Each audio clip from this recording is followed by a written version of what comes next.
My name is Jacob Loomis. I was in a group with Kennedy and Tanner. And so we understand that you've been diagnosed with Guillain-Barre Syndrome. And so I'm not going to go into depth about what that is and what you may be dealing with here in the future of your life.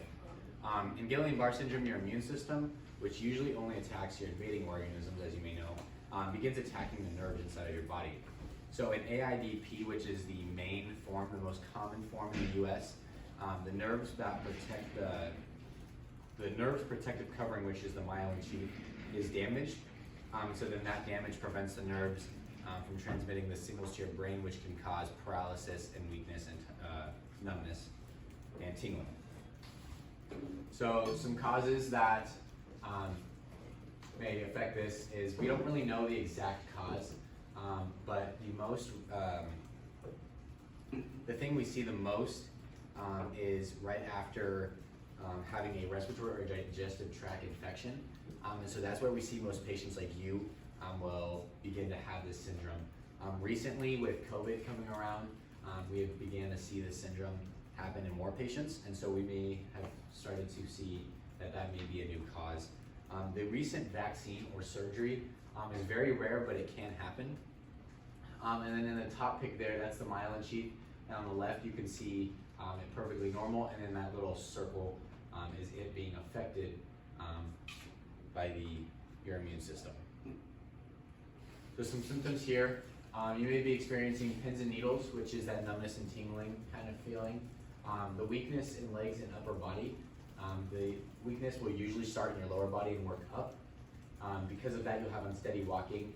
And then as it begins to go up your body, you'll have difficulty speaking, chewing, or swallowing. And there's actually 3 types of Guillain-Barre syndrome, and one of them has vision issues, and then severe achy pain, rapid heart rate, and abnormal blood pressure. And so really, all of these can attribute to any of the 3 types, which I'm about to go over here soon. But they could all be things that you're experiencing once we diagnose which type you are experiencing. So here we have the 3 types. You may have trouble saying these just as I do, but we're going to refer to them as AIDP, MFS, and AMSAN. So I was talking about AIDP and how it was the most common in the US. And so this will begin with muscle weakness that starts in the lower part of your body, and it'll spread upwards like I was talking about. And so that is what we see most often. The Miller-Fisher syndrome is where the paralysis starts in the eyes, which can cause that vision issue. It doesn't seem that you have that one, but it is most common is less common in the US. And it's cut off, and it's more common in Asia.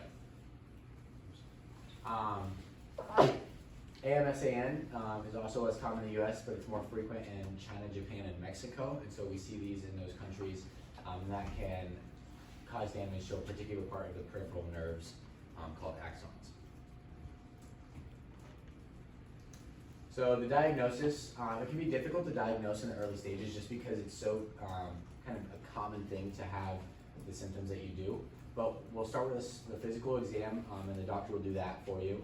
And then we may recommend a spinal tap, an electromyography, and or a nerve conduction study. And so those will kind of just help with certain things. So the spinal tap will help. The spinal tap is a small amount of fluid that is withdrawn from the spinal canal in your lower back. It is then tested for a type of change that commonly occurs in people who have this syndrome. And so the doctors will be able to do that for you if we cannot diagnose just by a physical exam. The electromyography is a thin needle electrodes that are inserted into the muscles in the muscles, and your doctor wants to study them while those needles are in your body, and then they will measure the nerve activity in the muscles. So if your nerves are being diminished, then your doctor will be able to see that.